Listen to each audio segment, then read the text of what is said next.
なぜお前がここに来ることが分かったと思う？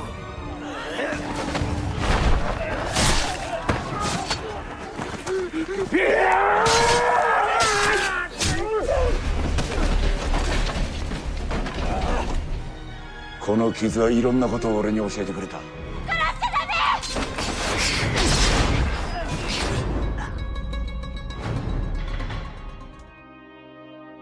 Halo semuanya, kembali lagi di Plotarian Movie. Kali ini saya mau menceritakan kelanjutan Kenshin dan yang lain dalam film Rurouni Kenshin Kyoto Inferno.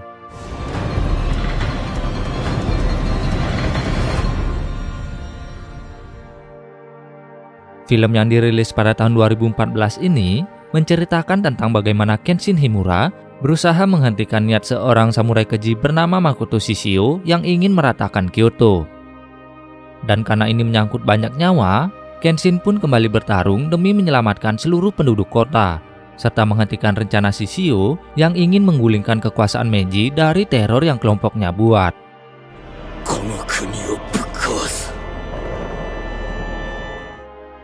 Jika kalian belum menonton cerita sebelumnya, silahkan klik di kanan atas, karena nantinya film pertama dan kedua akan saling berkaitan. Dan seperti biasa, sebelum menceritakan kisah Kenshin lebih jauh, saya ingatkan kembali kalau konten ini mengandung spoiler. Jadi saya sarankan untuk menonton filmnya terlebih dahulu.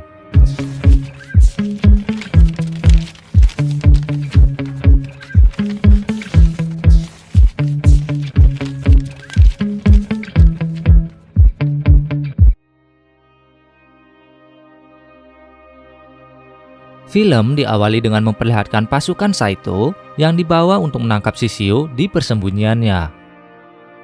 Namun sayangnya, usaha Saito dan pasukannya harus gagal karena Shishio yang mengetahui rencana itu berhasil menghabisi seluruh polisi yang Saito bawa.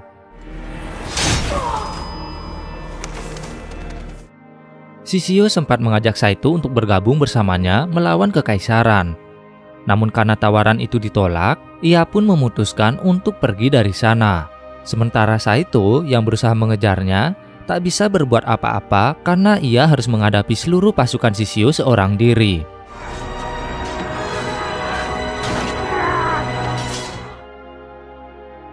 Di hari berikutnya, scene berpindah memperlihatkan kondisi dojo milik Kaoru yang mulai ramai oleh murid-murid yang ingin belajar berpedang. Dengan terungkapnya siapa Kenshin sebenarnya, banyak anak muda yang ingin belajar berpedang agar bisa menjadi seperti Kenshin.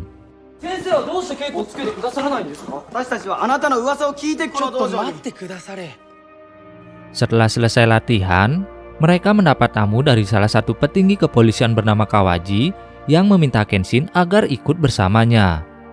Lalu karena merasa khawatir, Sanosuke pun memutuskan untuk ikut menemani Kenshin.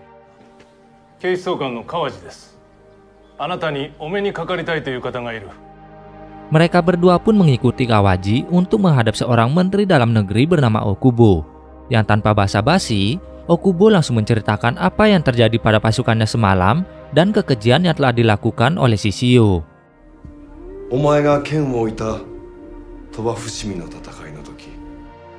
Diceritakan, dulu di pertarungan terakhir sebelum Kenshin memutuskan untuk menghilang, Shishio adalah salah satu orang yang bergabung di pasukan pemberontak bersama dirinya.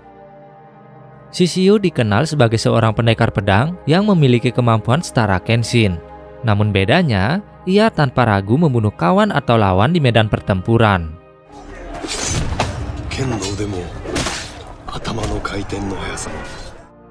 Karena itu pula, sesaat setelah mengumumkan kemenangannya, beberapa pasukan pemberontak tanpa diduga menyerang Shishio lalu membakarnya. Namun yang tak mereka kira, setelah para pasukan itu pergi, salju yang turun saat itu malah menghentikan pendarahan Shishio. Dan dimulai saat itulah, Shishio pun menjadi dendam pada pemerintahan baru yang selama ini ia perjuangkan itu. Dan kini, dengan merekrut tentara bayaran, Shishio mulai kembali bergerak dan menjalankan rencananya untuk menggulingkan pemerintahan.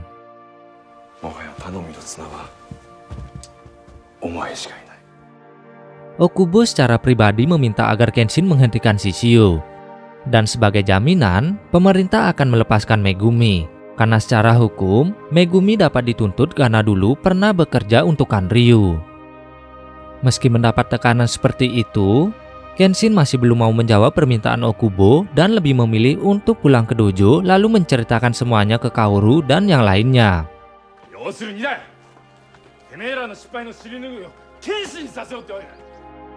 Lalu karena tak ingin Kenshin dalam bahaya, Kaoru pun meminta agar Kenshin lebih baik menolak permintaan itu. Dan secara pribadi, Megumi juga lebih memilih dihukum daripada harus mengorbankan teman-temannya. Seminggu setelah pertemuan, saat dalam perjalanan, tanpa diduga Okubo diserang oleh orang suruhan Shishio yang bernama Sujiro, yang mengatakan bahwa Shishio mengetahui Okubo meminta bantuan ke Kenshin. Lalu tak lama kemudian, setelah Sojiro menghabisi Okubo dan pergi, beberapa orang dari pasukan perlawanan mencegat kereta Okubo. Dan meski melihat Okubo sudah tak bernyawa lagi, mereka yang sudah sangat benci pada pemerintahan tetap saja melampiaskan kemarahan mereka itu ke jasad sang menteri.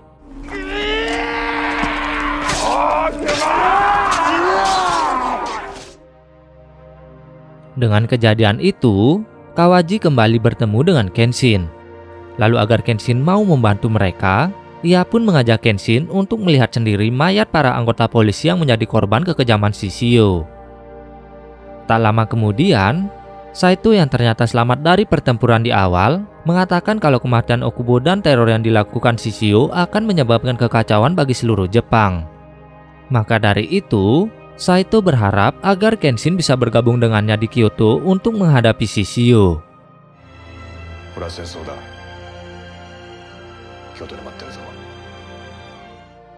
Setelah memikirkan perkataan Saito dan melihat tangisan para korban yang ditinggalkan, Kenshin pun memutuskan untuk pergi ke Kyoto seorang diri. Meski Kaoru melarangnya untuk pergi, namun karena tak ingin melihat Shishio bertindak lebih jauh lagi, maka Kenshin pun terpaksa untuk pergi. Meski ia sendiri pun belum tahu apakah ia masih bisa selamat dan kembali bersama lagi.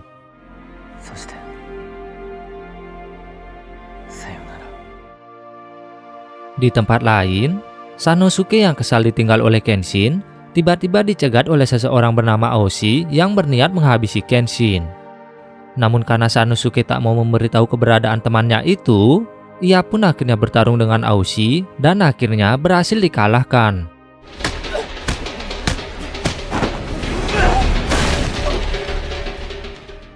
Beruntungnya, Megumi yang tak sengaja lewat menghentikan Aoshi sebelum Sanosuke benar-benar dibunuh. Kembali ke Kenshin. Malamnya, saat sedang beristirahat, seorang wanita bernama Misao diam-diam mencuri pedang milik Kenshin.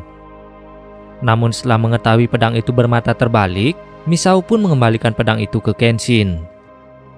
Di pagi harinya, mereka berdua pergi ke sebuah pedesaan yang sudah hancur akibat ulah Shishio setelah seorang anak bernama Eiji meminta bantuan pada mereka berdua. Tak lama kemudian, setelah melihat kekejaman yang Shishio lakukan, Kenshin yang marah langsung melumpuhkan prajurit Shishio yang berjaga di sana.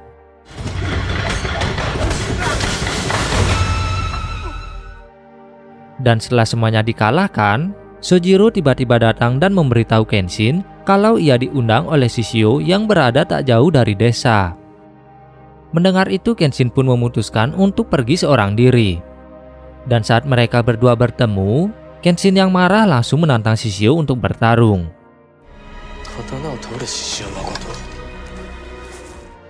Namun sayangnya, Shishio malah memerintahkan Sojiro untuk menghadapi Kenshin, sementara dirinya bergegas pergi ke Kyoto untuk persiapan penyerangan berskala besar.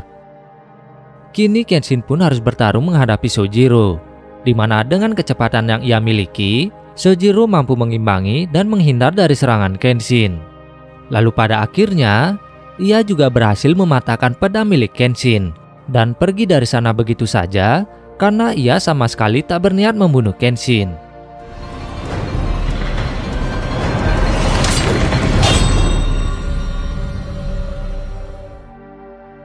Setelah dari pertarungan itu, Kenshin pun melanjutkan perjalanannya sendirian dan akhirnya sampai di Kyoto. Lalu tak lama kemudian, ia kembali bertemu dengan Misao yang langsung mengajaknya untuk beristirahat di rumahnya yang merupakan sebuah penginapan.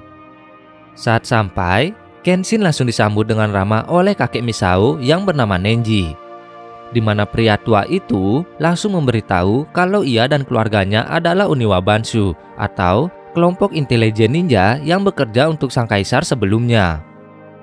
Demi menjaga kerahasiaan misi mereka, maka dibuatlah penginapan itu sebagai penyamaran. Namun setelah kekaisaran sebelumnya berhasil digulingkan, kelompok Nenji memutuskan untuk menjalankan bisnis penginapan itu saja. Apalagi setelah shogun baru menjabat, banyak dari anggota Oniwa Banshu yang identitasnya telah diketahui mulai diincar untuk dibunuh, termasuk juga Aoshi yang pada saat itu merupakan seorang kapten Oniwa Banshu.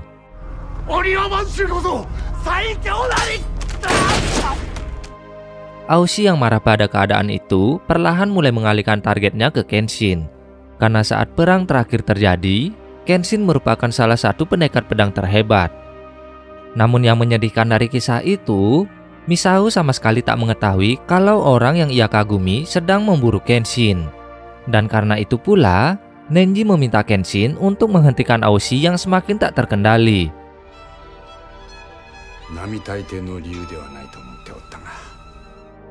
Mendengar itu, Kenshin tetap menolak permintaan Nenji karena tujuannya ke Kyoto bukanlah untuk kembali membunuh seseorang atau melanjutkan pengembaraannya. Keesokan harinya, dengan bantuan pasukan Oniwa Banshu, Kenshin pergi ke tempat Saku Arai atau seorang ahli pedang terkenal yang membuatkan Kenshin pedang bermata terbalik itu. Namun karena orang yang ia cari telah tiada, maka Kenshin pun meminta bantuan ke anaknya yang bernama Seiku Arai.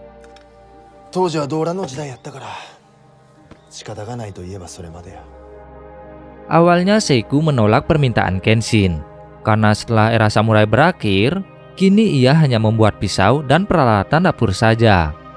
Dan setelah mendengar penolakan itu, Kenshin pun pergi dari sana. Namun tak lama kemudian, setelah Kenshin pergi dari sana, seorang kolektor pedang bernama Cho Sawagejo tiba-tiba membawa pergi anak Seiku setelah mengetahui kalau masih ada satu pedang lagi yang pernah dibuat oleh Saku Arai. Dan jika Seiku ingin anaknya dikembalikan, maka ia harus memberikan pedang itu. Setelah Cho pergi, Seiku langsung meminta bantuan ke Kenshin. Lalu setelah mendengar itu, Kenshin pun pergi ke tempat yang dijanjikan.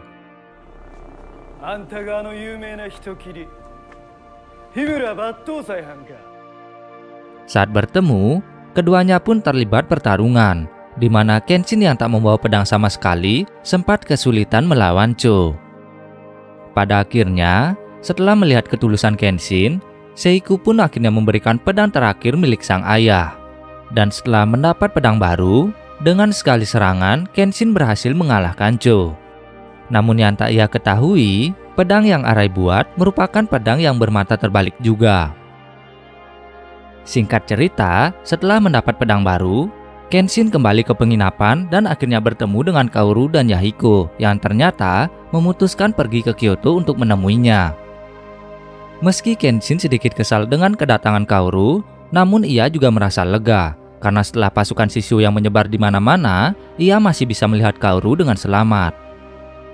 Di tempat lain, Shishio juga telah mengumpulkan banyak pasukan yang telah bersiap untuk peperangan.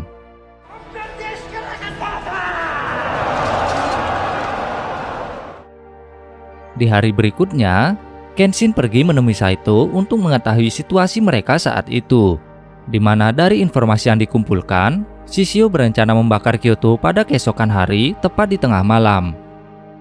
Mendengar itu, Kenshin kembali ke penginapan untuk memberitahu Nenji.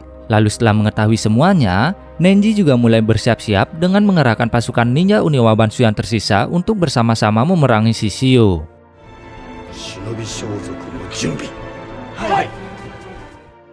Singkat cerita, keesokan harinya, setelah berbagai persiapan yang dilakukan para polisi dengan dibantu Oniwa Banshu, mereka pun mulai mendapat serangan dari para pasukan Shishio. Sementara di sisi lain, Nenji terpaksa melawan Aoshi yang masih memburu Kenshin. Aoshi yang pada saat itu dipenuhi dengan rasa amarah, sama sekali tak mau mendengar kata-kata Nenji. Lalu dalam pertarungan mereka itu, Nenji pun akhirnya berhasil dikalahkan tepat di hadapan Misao.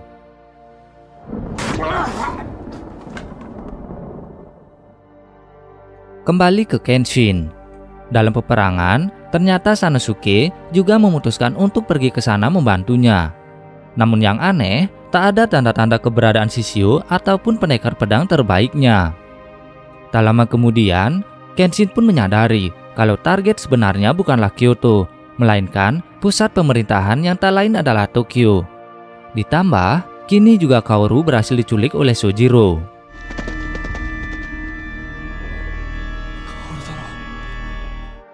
Dengan cepat Kenshin pergi mengejar Sojiro sampai ke kapal Shishio yang sedang menuju Tokyo. Pertarungan pun terjadi antara Kenshin dan pendekar pedang Shishio. Namun di tengah pertarungan, Kaoru malah sengaja ditendang ke laut. Lalu dengan terpaksa, Kenshin pun ikut terjun ke laut demi menyelamatkan Kaoru, hingga dirinya harus tergulung ombak.